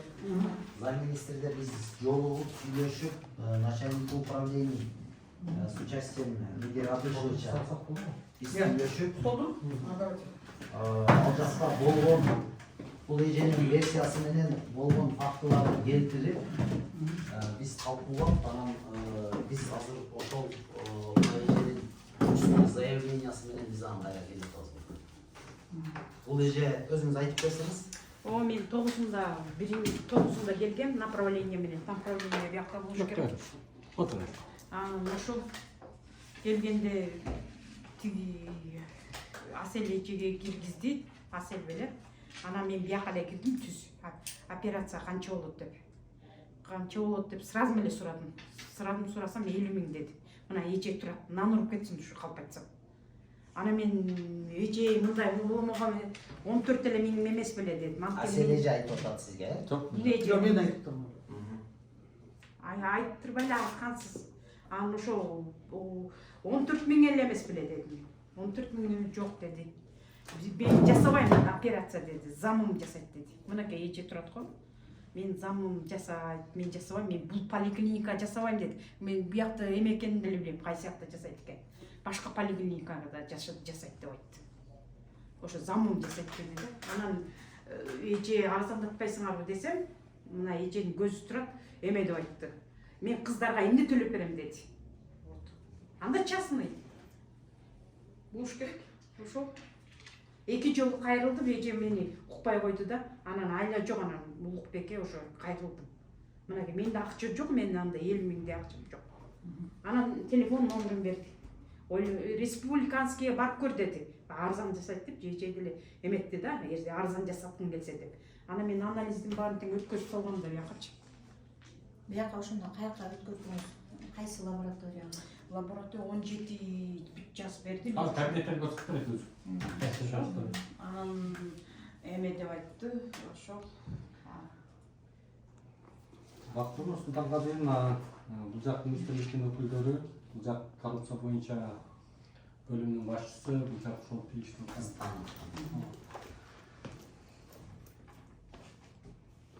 Мындан 2 жыл мурда келип кеттик эле.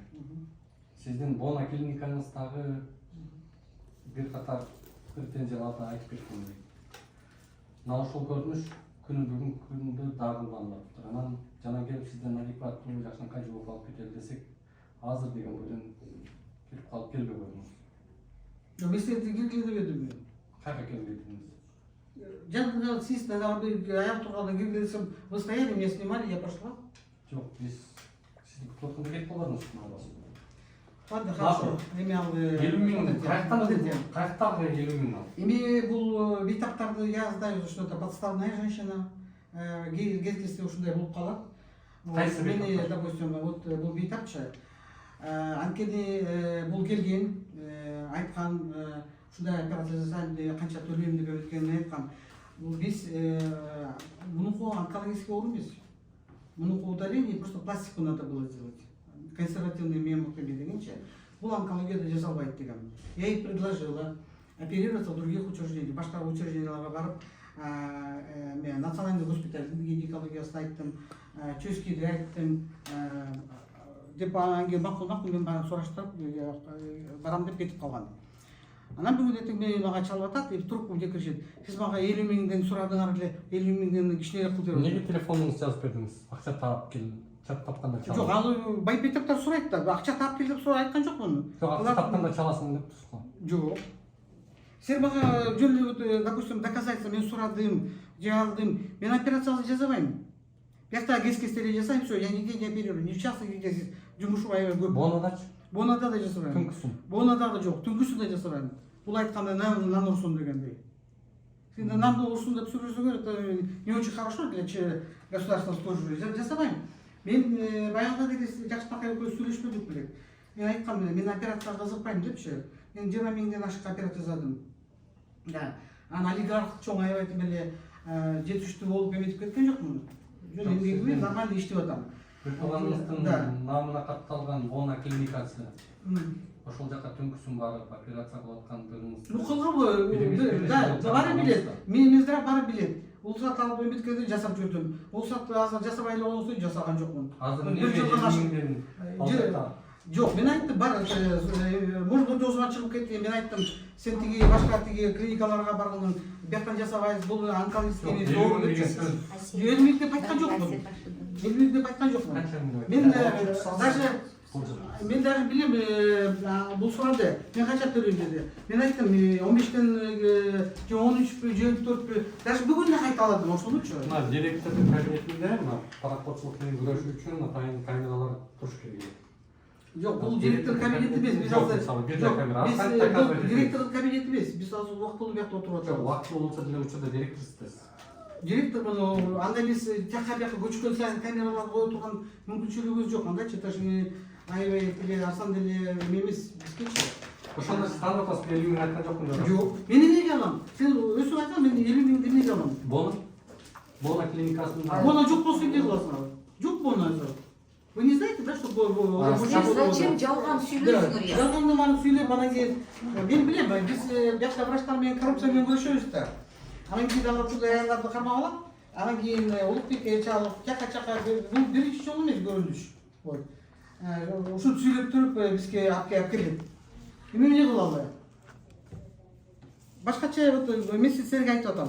Мен даже билем, ким жиберди, кандай жиберди. Как она это айтпайсың, микрофон турат. Жок, мен айтпайм, мен жөн эле көрүшөм и все. Мен өзүм мен колумду карап мен операция жасасам эмне үчүн мага 50 миң алып кетип берди деди. Даже бүгүн бул сурады. Бул сизге келдик, Аселин. Бул бага сурады да. Мен канча төлөйм деди. Мен айттым 15 тегерек дедим. 13 миң, 14. Мен айттым, бүт каражаттын баарын кассага төлөйсүң дедим. Даже өздүк айттым, эметипчи. Мамандарды эмне кылайын? Это явно Улукбек, эми сен деле кичине акыйкат болуп мындай врачтарга деле эметип карап эмечи. Мен эмнеге алам? Аны, знаете, она вот көптөн бери вот это ходит, оказывается, поликлиникага дагычы, ушинтип эле эметип элечи, тигин жасагыла. Эмне үчүн антип жүрөт?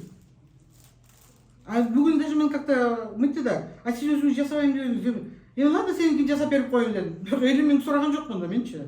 Мен бооруп кетип айттым. Ладно, думаю, чокап жүрөт. Мага мындай болду да, мындан 4-5 күн мурда чалуу келди. Алсам, эже аты жөнүн айтып, ыйлагыдай болуп кайрылды. Ушундай кылып күйүп атам деп айтты да. Анда 50 миң. А 50 миңден жиберип мени кырматып албайсыңарбы? Улукбек, кургулгандардын иши да. Улукбек, Алтынбек, азыр бул жак сурадым дейт, сиз сурадым дейт, конкретный фактысы жок, бул спор бесконечно болот. Азыр экинчи сиз ким болосуз? Жана айтып аткан Асилова. Асилге тийиштүү жагын айтсаңыз, эмне болду? Анан бул эжеге келдиңиз. 5 миң Асил да. Да.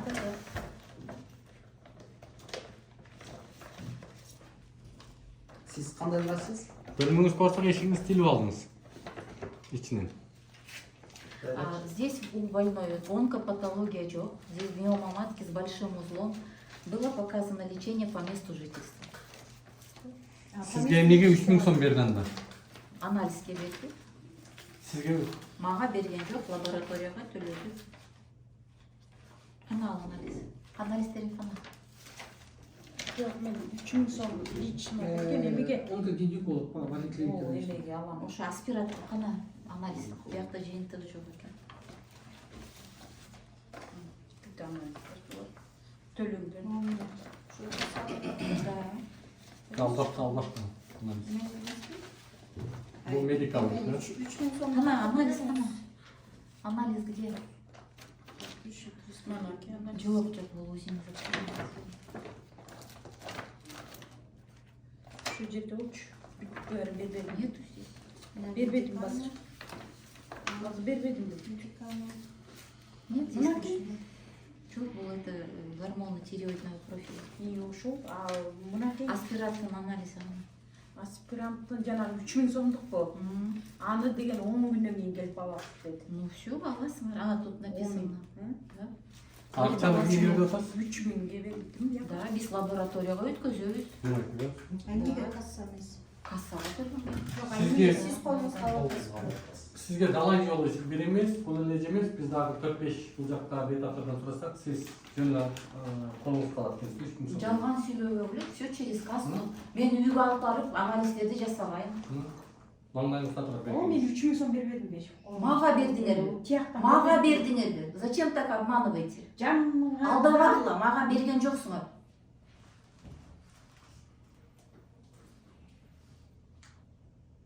Камера барбы бөлмөңүздө? Жаныңызда да бир кыз бармы? Албетте камера жок. Ал ким жаныңызда Может быть, медсестра? лабораторияга барып өткөзгөнсүңөр. Жок, силер Мен жана эмени эметип алып албадыңызбы? 3000 сом. Мен мага бердиңерби? Мага берген жоксуңар, алдабагыла. Алдабагыла. Мага Камера барбы сиздин жерде? 3000 сом. Жоқ, бұл бөлме біз уақытылы отырғаны берілеміз да. Бұрынғы бөлмеге қойғанбыз камера бар. Да, азыр капитальный ремонт қылып жасап атпайбыз ба? Бұйырса жақында киреміз. Былтыр билесиз да биз сизге Камералар берген кишилер қойылған. айтып берип атпады беле сизгечи? Биз да бергенбиз, колуңузга бердик. Экөө иштеп атканда Былтыр дагы келгенде эже сиз эме Былтыр мен көргөн жокмун.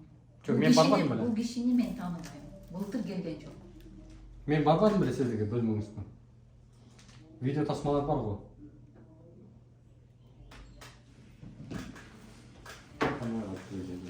азыр мындай Улукбек. Алдык деп бир тарап, бердик деп бир тарап, албадык деп экинчи тарап. Бул мындай фактысы жок жөнүндө бесконечный спор болот да. Ар бир нерсени предметно сүйлөшөлү. Азыр жанагы 481 приказ боюнча, антикоррупционный план боюнча тийиштүү жерлерде камераларды орнотуш керек. Кассага эгер төлөмдөр боло турган болсо, колго медициналык кызматкерлер акча алмасын, только кассага деген болчу. Ошолорду аткардыңыздарбы? Биз тиги поликлиникадачы баардык видеонаблюдение бар. Директордун кабинетинде да көрүнүп турат. Биз очередте турган аялдарга биринчи күндөрдөн мен да заведующийге кирип айтабыз кассага төлөгүлө депчи, акчалардычы. Квитанция болсун. Потому что кээ бирлер тиги ой мен бара албайм деп бирөөнү жумушап медсестраларды ошентип коет. Ошон үчүн тиги андай болбосун деп кассага төлөйдү. Эгерде биз, допустим, мен сурап берсем, мен бар тиги национальный госпиталда саплатасы 1900 сомбу, ошол жактачы. 1000 сомбу дарылары бар. Ошол жака бар деп жиберип аткан аялды мен жасап берип, анан кийин это же просто абсурд дегендейчи. Ушундай доводдарды алып келип анан коюп ошонткени. Эми бул деле дагы операцияга барат да. Конечно, биякта специалист эч ким албайт, биякачы операцияга. Биз жасабаш керекпиз. Просто мен тиги бүгүн уже думаю, ладно, көп жүрүп калды, уже таң калып калды уже. Эмне жеткарасыңар депчи. Ну то есть она как бы всё мени испытывала. Эгерде мен операцияга 50 миң сурасам, мен айтмакмын да, ким мага 50 миң деп. Жок, ошондо азыр сиз бул жак подставной деп атасызбы? Да, конечно. Максимум казачок. С утра названивает. Күлө турган нерсе эмес. Жок, мен күлгөн жокмун. Просто я знаю, что это самое по её поведению. Мен бирде айтып атсам, бул экинчини айтып элем. Мен да жок деп ак суудан келип тигинчи Ой, Улубек, тебя тоже проплатили, поэтому ты здесь. Айтыңыз, ким төлөдү мага? Айтпайсыз. Мына микрофон сизде, ачык айтыңыз. Прям нашелся Робин Гуд, герой. Айтпайсыз, ким төлөдү? Мен направление 9-да Ага, бар ерге таштаган. Мен документтерди көрүп кайта берем, эчтеке алып калбайм, кагаздарданчы. Анализ алып калдыңызбы? Я же не понимаю. направление. Да. Мен даже доброкачественный азыр бул онкологический да, көбүнчө жанагы рак ооруларга көңүл буралы дарылар бар ошого кетсин деп ошолорду жактырып атабыз. Азыр миомага университетте просто удаление болсо пластика жасаш керек. Анан матку ничего не хочет убирать. Келген адам барсын медиканага жиберет экенсиз. Жок. Мына Асел жиберди деп канча киши ошонун астында турат. Каяктан келдиңиз десең Асел жиберди. Показания болсо жиберер, сен жибересиң банда, мен жибербейм. Сен жибересиң. Эгер анализдер жок болуп калса может жиберет. А так бар анализдерди кайталабайбыз. А те, которые не делают, Ну, вы ей объяснили, почему вы медиканага направляете? Объясняем. Очень часто бывает, надо будет нам повторное УЗИ делать. Мы вынуждены направлять. Если надо будет перед операцией, как говорится, 7 раз отмерь, 1 раз отрежь деген бар. Просто, Асел Пишинна, раз эта пациентка к вам пришла, и вы считаете... Я ее только один раз видела. Хорошо, со всеми претензиями она не приходила. Нет. Она, видать, обратилась к блогеру специально, чтобы очернить работу центра. Вы можете меня... Да. Я сейчас скажу, потом вы скажете. Я вам дам такую возможность. Я просто сейчас хочу уточнить у вас, когда вы направляете в частные клиники, это не запрещено, но при этом вы обязаны объяснить пациентам о том, что вот этот анализ у нас в условиях это я не отправляла. Вот Т3, Т4 мунугим жиберди. Өзүңүз эле тапшырдыңар да, туурабы? То есть вы просто обязаны объяснять пациентам, почему вы направляете, допустим, в частную лабораторию. Ошол экендейлерди сизге түшүндүрүп жөнөттү эле. Маяка ким жөнөттү? Набыл жөргөн жок. Муртак жиберди. Жок, бул может жиберди. Мынтип эле зоога барып беспокоить этипчи. Я и порекомендовала. Сен Сиз директор болсоңуз эмне мамлекеттик лабораторияларга, мамлекеттик мен жиберген жокмун лабораторияга. Мен жиберген жокмун. Мен айттым, жок, мен айттым анализ жасаган. Мен канча барып кирип кел депчи. Биз лаборатория иштеп атат. Бирок кээ бирде Т3, Т4 там эмелер гепатит Б, С эмелер жок болуп калганда, алар барып өздөрү өтүп келе калат. Атайын биз повально жибербейбиз. Бизге жүздөгөн каттар түшүп атат бул мекеме тууралуу. Көпчүлүгү монтип эдиге окшош чыгып ачык айта албай атат. Анткени ошолордун колуна барат экенбиз кайра. Бизге көргүлүп көрсөтүп коет деп. Жок, анан эми мындай башка жака жүрүп атпайбызбы? Барып ошол жакка жасатып кел депчи. Жок. Просто булар ойлойт, биз кичине арыстарды сен чакырып берсек бекер жасап берет депчи. А биз бекер жасабайбыз. Алар ойлойт ошол онкология келсе эле бекер жасап берет. Гос программа менен жүргөн немелер баары кассага төлөп, бүт рассылкалар эмелер бар. Ошол менен. А булар ойлойт, биз жардам сураганда ушуну тартана койсок. Негизи мына жетекчи катары министрликтин өкүлдөрү отурасыздар бул жерде. Эң көңүл бура турган маселе, эң жардам бере турган медицинанын жардам бере турган эң чоң функциясы ушул онкологиялык ооруларга болуш керек. Анткени булар өлүм менен өмүрдүн ортосундагы адамдар. Эң биринчи мамлекет ушуларга жардам бериш керек. А сиздер ошого кызыктар болуп, өкмөткө ошон үчүн биз Улукбек туура айтып атасың, сен чабдан. Биз онкологиялык залалдуу шишиктер менен заниматься этиш керекпиз. Мындай биз муну албайбыз, пластика боюнча атайын гинекологиялар бар. Биз ошол жака жиберебиз. 50 000 сом болгондо сонун эле алмак экенсиздер го? Жок. 50 000 сом деп алган жокпуз да биз. Жок, 50 000 сомду сразу санап акыбалы жакшы болуп турган болгондо. Жок, это сен такой, сен айтып атасың, бул айтып атат. А может 100 000 сурап? Может келсе бере бербейби? Келсе дап келип бизди карматып койбойбу? Сизде бир күн. Не знаю, Улукбек, антип, допустим, мени көп кишилер билет, допустим.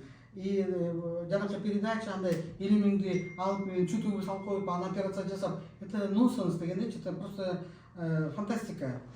Бир күнү сизде чыгарып Исмаилов биринчи замминистрдин астында национальный центр охраны материнства и детства Сулайманов келбей калды.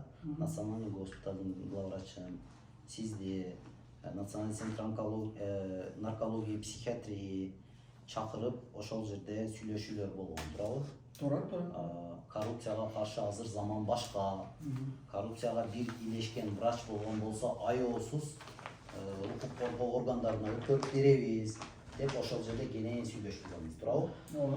Азыр эми бул жерде биз мисалы эч бир фактысы жок болуп калып атат да. Эгерде ошондо сизге айтканда 50 000 деди, 50 000 макул, мен эртең алып келем деп бизге кабарлап туруп, ушундай деп атат. Мен эртең 50 000 алып келип берип операция боло турган болуп атам деп айтканыңызда бул жерде күрөш башкача болмок да. Мындай жерде эч ким ал жерден тана да албай калат эле да, алып аткан жерденчи.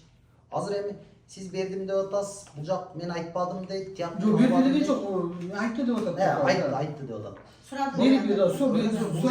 Эмнеге мен сурайм? Предметный разговор болбой калат. Для чего мен сен операция жасайм, бияка кел, мага 50 000 Замын жасайт. 50 000 болот. Она спросила, кто оперирует? Жок, бул сурады. Бияка ким жасайт? Мен айттым, бияка баары эле жасайт керек. Вот допустим, мой зам гинекология баары эле жасайт ал операцияны. Атулукойна кечиресиз, биз дагы жумуштан эме кылып туруп келип атабыз. Биз азыр мына ооз-эки кайрылуу менен мен азыр сурандым. Себеп дегенде ооз-эки кайрылуу менен биз сиздерди комиссия түзүп полный текшере алабыз. Медикананы биз ооз-эки текшерүү менен текшере албайбыз. Медиканага керектүү жагына сиз заявление жазып бересиз. Биз ошол заявление менен комиссияны түзүп, министрдин буйругу менен ал жерге антикоррупционный службадан киребиз биз, лечебный управлениядан кирет, аудиторлор кирет, баардык тармактан биз кошуп туруп эксперттерди биз келип толук түрдө сиздерди текшерип туруп, жоогун биз сизге кат жүзүндө беребиз. Азыр эми башка нерсе жок, анда бүттү. Жана акча алган жерлерди көрсөткөнбүзбү, кайсы жерлерден акча алышты? Бул жакка келген бейтаптардын баарысы кассага барбайбыз биз. Кабинеттерден жүрүңүздөр, ошол жерлерди көрөбүз.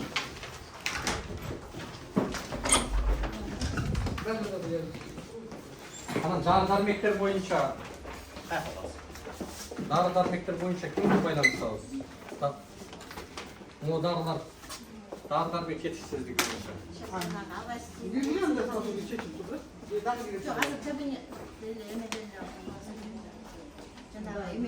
Авастин, герцептин, үчүнчүсү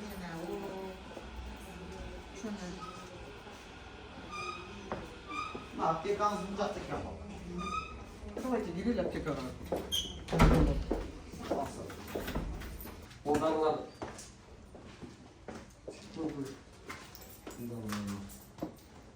телефон мына онкология боюнча жазгандарды караңыз, канча киши чалып жазып атат. Конечно, сурап жасаттык. Эмне болуп атат жетишсиздиги? Герцептин жок. Биз жок, герцептин деген трансфузу бар. Надо деген ушундай бир чоң бар дарылар боюнча. Биз заявкаларды бердик. Заявкалар боюнча дары келелик. Качан келет? Келет деп Кыргызстан айтып атат, андан кийин биз кайта хаттарыбыз бар. Заявкаларыбыз бар. Байланышпен сүйүнө. Байланыш? Жок, мен беремиз. Герцептин. Заявканы бергенсиздер да полный.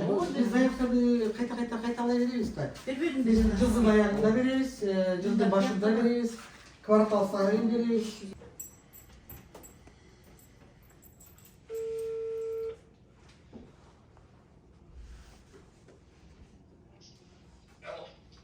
Саматовпун сүйүн арналып кылуучусузбу? Мен атым Улукбек, журналист элем. Биз азыр онкология ооруканасында жүрөбүз да, ошол жакта тийиштүү дарылар жетишсиз болуп атат дегенинен Кыргыз фармациянын жетекчиси сиз да? Сизге байланышкан суроолор болуп атат да, бул жакта жанагы герцептин, авастин, олаптариб, циклибы деген дарылар. Герцептин деген дарынын уже заявкасын берип, бир жуманын ичинде авиаперевозка менен алып келет, биздин акчасын да которуп бердим 50% акчасын. Герцептин 600 деген, Окмандарош деген компаниядан келип атат да. Бейтаптар эми оорубай туралы, дары келгиче күтүп туралы дебейт да, ал эмне болот эми? Жок, эми мен бүгүн кестеч бергиле дедим, даже мына 3 күн ичинде авиаперевозка кылып бергиле дедим, хорошо, Европадан келет да. Президент ушул нерселер жок болсун, бюрократия токтоп, пендерсиз ыкчам элдер камсыз болуп турсун деп тендерди жойсо, анан эми Кыргыз фармация деп дарыларды сиздерге жүктөсө, анан дарылар дагы деле жетишсиз болуп аткандыгын неге ушуну алдын алып иш алып барсаңыздар болбойбу беле? Иш алып барылды, ушул заявкасы боюнча берилди, орто жолдо азыр кичине эмеңде көрүп атасыз да, кичине акча которуш маселеси кыйын болуп атат. Тиги мынча күндө өтөт деп, стеналары келишпей атты,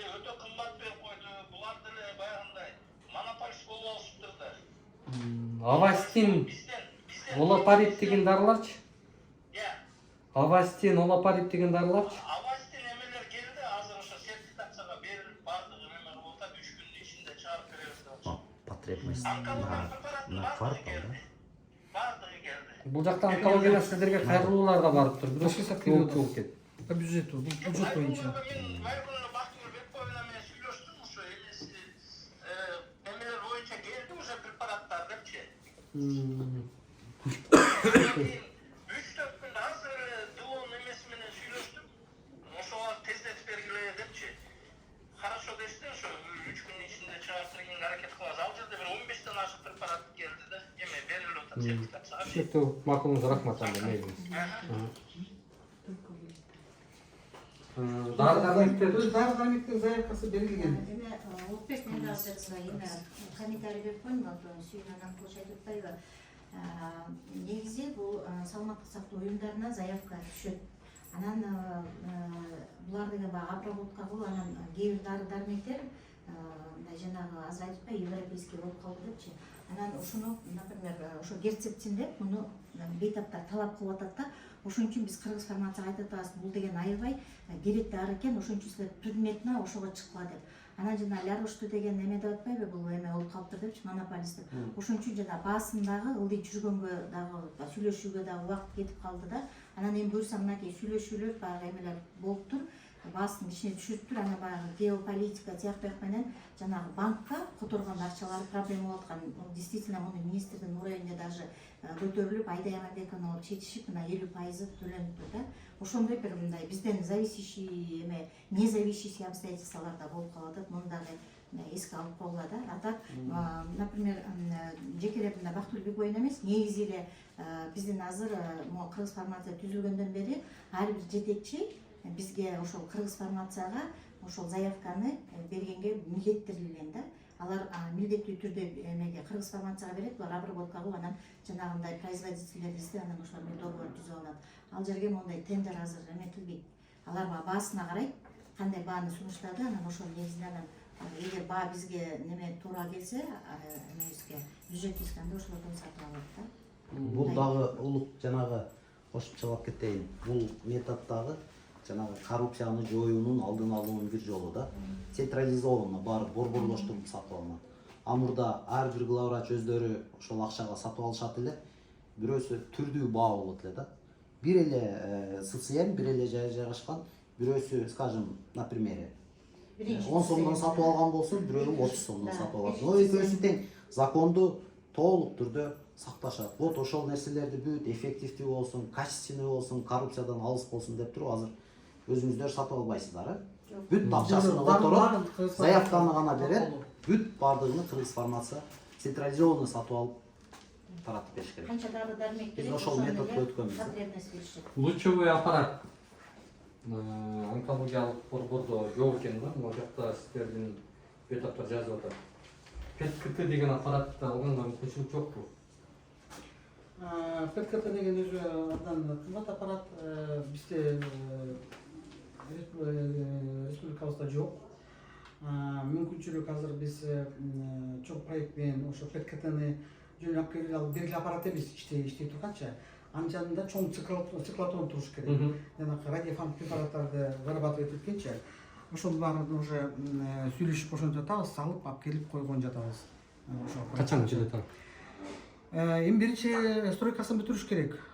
Азыр мүнөттөрдү айта албайм, но 2-3 жылга чейин барат болуш керек. ПЕТ-КТ деген аппарат каражат канча сом турат ал? $5 миллион. 5 миллион доллар. Мен мындай абдан ишенимдүү түрдө айтам. Эгерде бул маселени президент биле турган болсо, сиздерге катуу, министрдин деңгээлинде катуу маселе коет. Анткени мамлекетте бүгүн акыбал бар. Буга чейин президент тарабынан бир нече жолу министрди жебеленген окуялар көп болгонбуз. Маалыматтарды бербей, ушундай керек жарактарды айтпай, заявканы бербей, анан элди кыйнап, орто жолдо мындай нааразычылык туудурган акыбалда. Президент билеби сиздер ушул боюнча ПЕТ-КТ аппараты ушул онкологиялык ооруларга керек экендигин, заявка акыркы жолу берилгендигин Айта аласыз? Биз бул боюнча маалыматты бергенбиз. Өкмөт дагы берет. Бизде ПКТ депутаттар арасында дагы чыгып сүйлөгөнбүз. Бул аппарат жок. Анан кийин дагы бизде дагы башкы иштерин дагы печать эткен аппараттар жок. Эми министерство өздөрү жазып чыкпадыбы? 40% оборудование жетишпейт депчи. Ошонун ичинде онкология дагы бар. Биздин аппараттар өтө кымбат аппараттар. Анан кийин жөн эле иштеп кетчү аппараттар эмес. Ага жөн эле өзүчө эме керек, бункерлерди салыш керек. Өзүчө анын баарын ойлоштуруп атабыз, плантаждап атабыз. Сатып алып келгенге мүмкүнчүлүк Жеке менчикте бар бүгүн? Ал жеке менчик компанияларда бар лабораторияларда?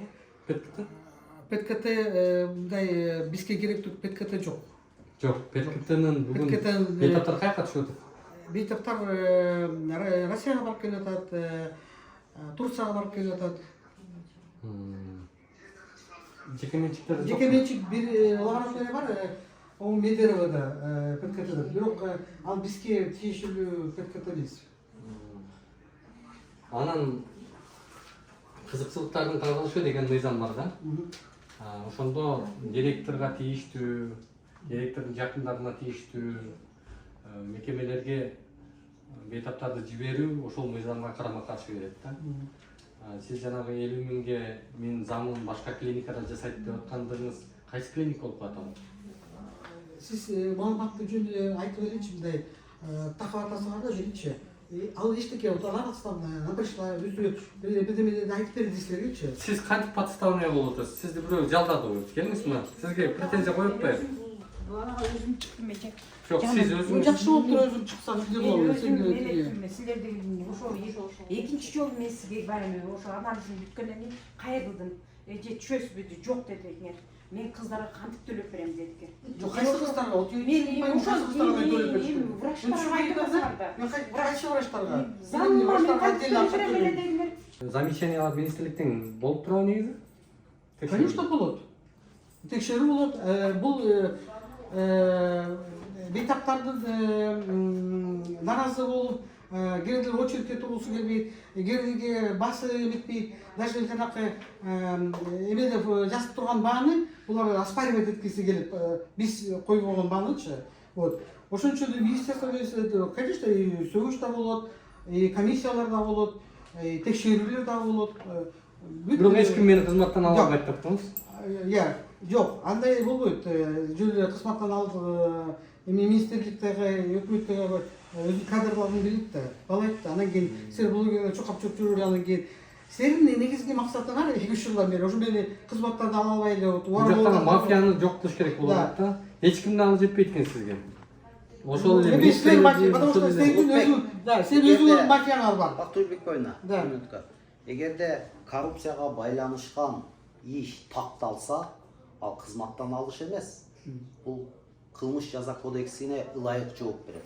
Кызматтан кетти деген бул экинчи, үчүнчү вопрос болуп калат. Бирок ал мыйзам иштебейт атпайбы? Ал мыйзам бул онкологияда эгерде анын фактысы болгон болсо боюнча иштебейт болот. Баары иштеп атат. Собственно иштеп атат. Бир-бириңиз подчиненный коргонгондор текшериппи сизди? Обязательно текшерди. Сен фильмда да текшерди. Акыркы жанакы азаттыктан келип баарын текшерип кетти. Баарын текшерди, а как же? Баары реакция жасайт. Бүт менин кагыздарым анткени сиз тиги ютубка бияка баарын эле кошуп эле айтып атасыңар да. Субъективный, объективный бүт данныйларчы. Алар факты менен баарын текшерип кетти. Баарын текшерди. Эми убакыт көрсөтөт баарын. Кайсы бөлмөлөрдү? Кайсы каталогды? 217ге төлөдүм. Анан тек эмеге да төлөгөм. Сиздер канча сом?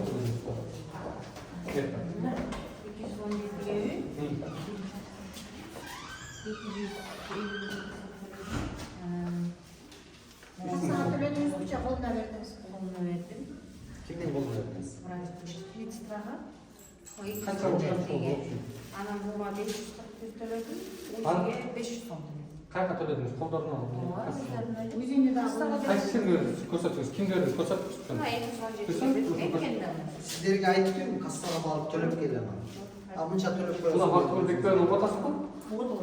Өлі деді, яққалай бағана 200 теңгесін төлесін. Bunu kantip bilbey kalасız siz, bunu kantip tuybay kalасız. Bu жаққа төледіңіз? Buna can Asel degenize. Бекті айқы үшке чейілішті. Asel azlık Kıraç'tan Лабораторияға Çakıbaş. бардым, ана 500 бір төледім. Тоже кассада айтқан жоқ. Asel'in Çakıbaş'ın herhalde.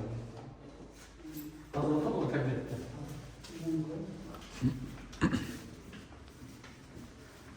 Sovet işin bölmesi bu dediklerini, iki çaklı. İki katlı. Yakın yolundan Байкойстан. Болуш керек, олар касса туралы, кассаны жөн жумуп алабыз. Жакын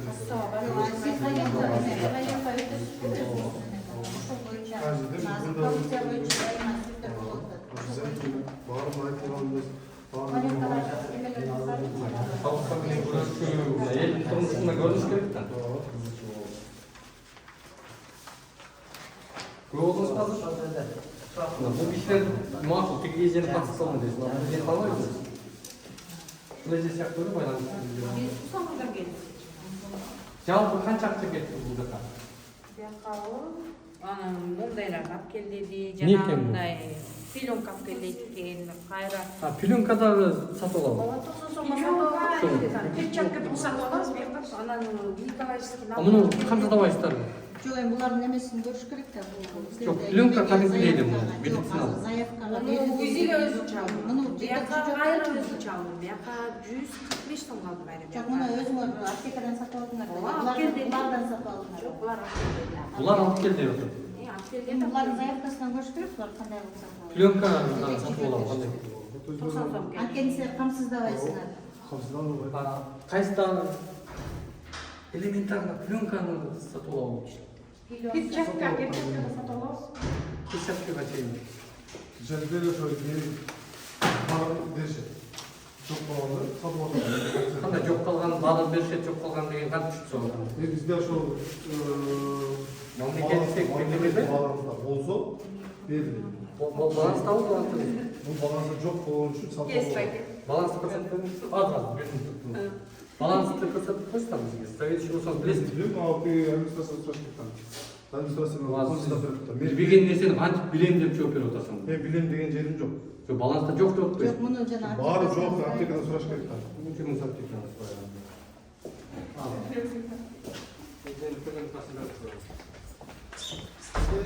Қанша сом бердіңіздер еді сіздер? Онкологияға. Мен билбеймін, эми текшерилгенде. Анализге қанша кетті? Анализге медиканы жіберді. Кімге? Медиканы лабораторияға жіберді. Неге? Білем. Қанша сом төледіңіз медиканаға? Ал жаққа 700 сом төледім. Медиканаға кім жіберді сізді? Николаевна жіберді. Жоқ, ким конкретно врачтың фамилиясын білесіз бе? Жоқ, немен жөнөттү. Азыр мен эң баштап атам да. Сізде мындай ошол жөнөткөн кагазы бар? Же жөн эле ооз экели айтып мындай бар деди. Сирич, ошонун ичинде перевязочный материал, эмне бекерде өкмөт бизге этапка обеспечить этип бар, тамага, бит, салфетка, ошол материалдар, перчаткалар. Я. Перечень бар. Мунун ичинде жок. Эме деген жок. Вообще перечень киргизгенбизде муну өкмөт восстанавливает, полностью өтүлөт. Анан муну доп списокто деле жок. Келсеңиз бере. Эме Улукбек, камераңыз азыр. Эже келсеңиз, биз анда кетебиз. Жоқ, аз көріп тұрмыздар, бір бөлмелерді көрсетіп қойсын. Еже көрсетіп қойсын бөлмелерді. Қайсы бөлмелер? Қайсы бөлмелерді ақша алды? Қайсы көрсетіп тұрмыз? Дагы. Мен зонтимді